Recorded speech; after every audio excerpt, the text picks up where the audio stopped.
Hi everyone. I thought during this period that I'd read one of my stories, one of my books for children, and I've selected a book called Dorje's Stripes, which I wrote about 10 years ago.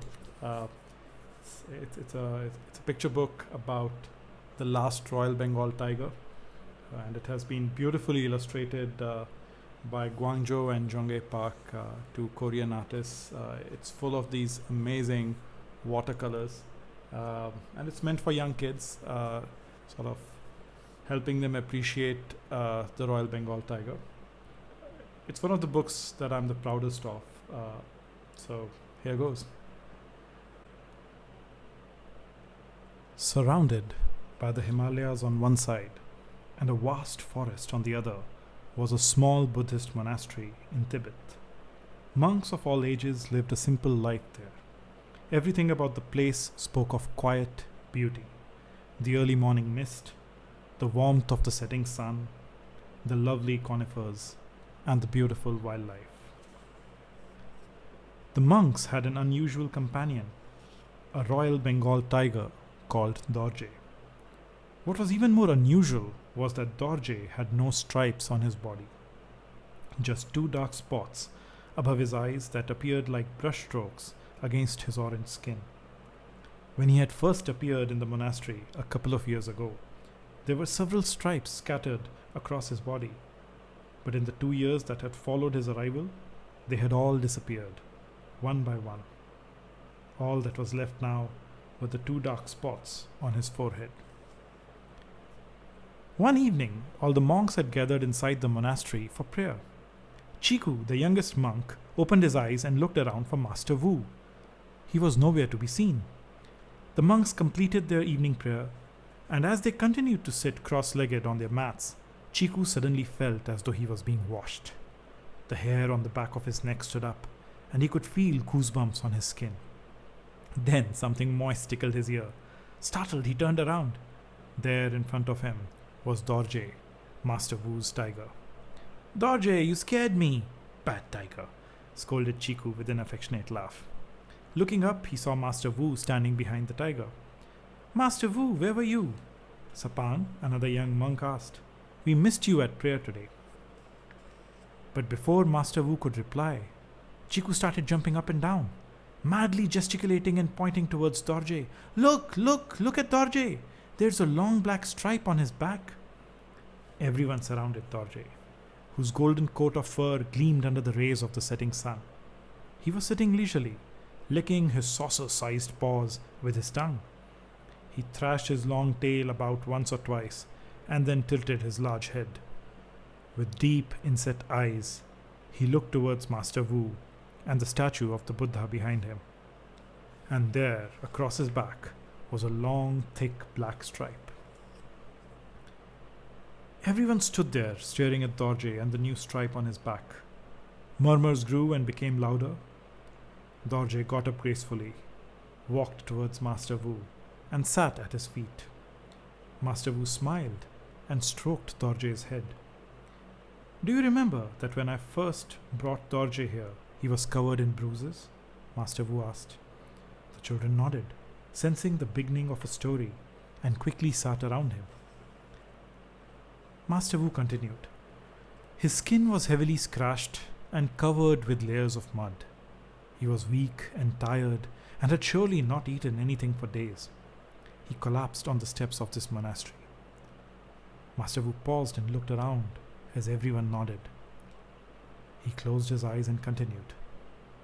It was also strange that Dorje had very few stripes on his body. In fact, it was difficult to make out that he was a tiger. We fed Dorje the first few days, and then, as he regained his strength, he was able to hunt on his own. Yet Dorje feared us. "But he's a tiger. How can he be afraid of us?" a puzzled Chiku asked. Master Wu looked sad as he responded. "Because man is the most dangerous animal on this planet.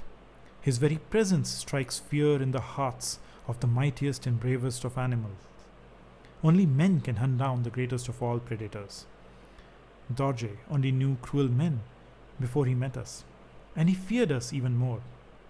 He had never seen compassionate children like you. Over the last few months, Dorje started accepting us as his friends.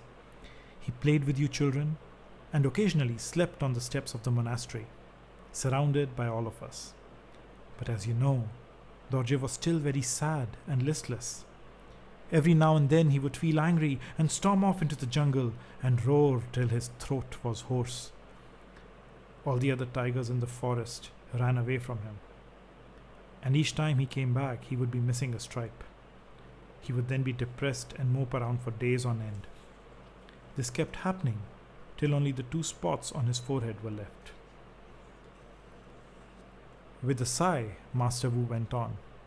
I could not bear to see this beautiful creature in so much agony and pain. So one day, while he was tossing and turning in his sleep, I entered his dreams. The monks gasped. Dream walking was sacred, done only in the direst and rarest of circumstances. Chiku looked intently at Master Wu and asked in a whisper, What did you see in Dorje's dream, Master Wu? A hush descended and Master Wu drifted into memory. At first, I saw Dorje's home in Bengal, dense jungles full of fiery, beautiful tigers. He murmured softly, his eyes closed. They were so bold and regal, and they feared nothing and no one. It was the most majestic sight that I had ever seen. There was joy in Master Wu's voice as he recreated a time when tigers roamed the jungles of Asia. Then a note of sadness entered him. One by one, the tigers started disappearing. As men encroached upon their jungles, started killing them for their skin and for sport, hunted down even their prey so they would be left to starve, their numbers started to dwindle.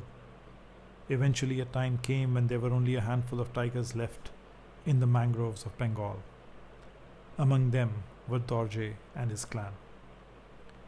In those days, Dorje had several stripes on his skin, like every other Bengal tiger.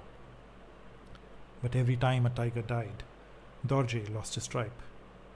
It was as if the universe was keeping track of the number of tigers alive through him. As more tigers got poached or died of starvation, more stripes disappeared from Dorje's skin, till one day there were only a handful of stripes left. The poachers knew that there were only a few tigers left, so they set their traps all over the jungle, formed a circle, and waited with loaded guns. The only way to survive was to leave the forest. Dorje tried to lead his brothers out of the jungle with him, but they refused to leave. They fought the poachers, and Dorje quickly escaped while his brothers held them off. Dorje ran as fast as he could. Even when he heard gunshots being fired, he didn't stop. Even when he saw the 2 stripes on his forelegs fading away, he kept on running. He ran all day and all night, neither stopping for food nor for water. He ran all the way from Bengal to Tibet till he reached the wall of our monastery and then collapsed. That is how I found him. The silence in the monastery was broken by the sound of children crying. The other monks consoled them gently while wiping the tears out of their own eyes. Master Wu picked Chiku up and sat him on his lap. But today something wonderful has happened. Something that gives me a lot of hope. Can you guess what, Chiku? In between his sobs, Chiku tried to answer Master Wu. Dorje got a new stripe on his back? Yes. And do you know what that means? The older monks quietly murmured amongst themselves. Chiku stood up and wiped his tears, a sudden realization dawning on him. The other children were also charged up now. Another tiger? Chiku guessed. Master Wu looked around and a broad grin spread across his face, his eyes crinkling at the edges. That's right. Today when Dorje and I were walking in the forest, I saw that a new stripe was beginning to form on Dorje's back. As we moved further into the forest, the stripe became longer and thicker. And then we heard a loud roar and found another tiger.